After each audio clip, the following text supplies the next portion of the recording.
We have to find out what can we do to help accomplish the healing of the world.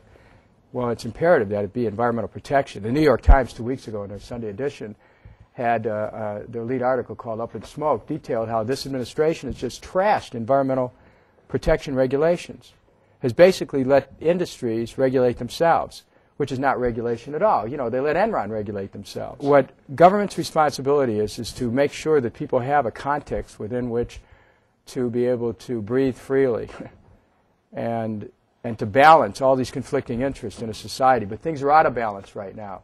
There's a profound imbalance. The environment is not being protected. The values are skewed in terms of profits. And as a result, our own humanity gets eroded and gets diminished. There's been this separation in our society of the human values, which represent protection of the environment, and of economic values, which represent profit. We have to try to find a way to bring those together.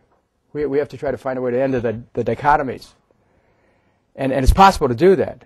It's really, we've been given a false choice in saying that take your pick, jobs or the environment. Which is it? You can't have both. 21st century thinking sees where you create industrial processes that are protective of the environment. 21st century thinking sees that what's going up the smokestacks are profits. So you find a way to develop industrial techniques that are in harmony with the environment, and then we become in harmony with the environment. Industries, in effect, create a system where they figure out that they can pass the cost of environmental protection along to you. If they don't have to have pollution controls or there's no enforcement of pollution laws, then you pay the price with your health. Increased rates of cancer, pulmonary disease, ruined quality of life. We need to move towards more sustainable energy policies.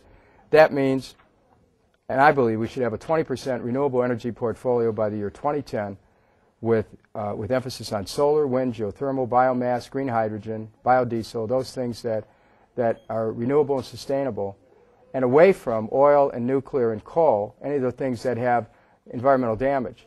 Now, how do you do that? There's a sense in which there's an economic imperative.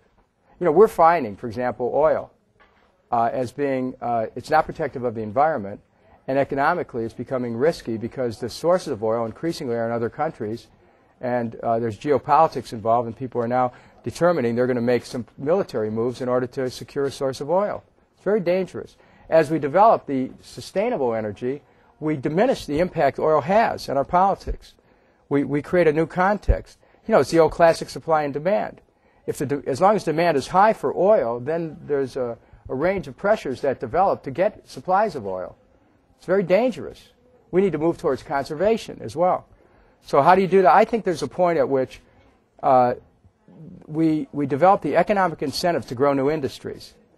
That's where capitalism has a beneficial impact on this system, because we can create millions of new jobs and create multi-billion-dollar industries in influencing decentralized applications for solar and wind alone.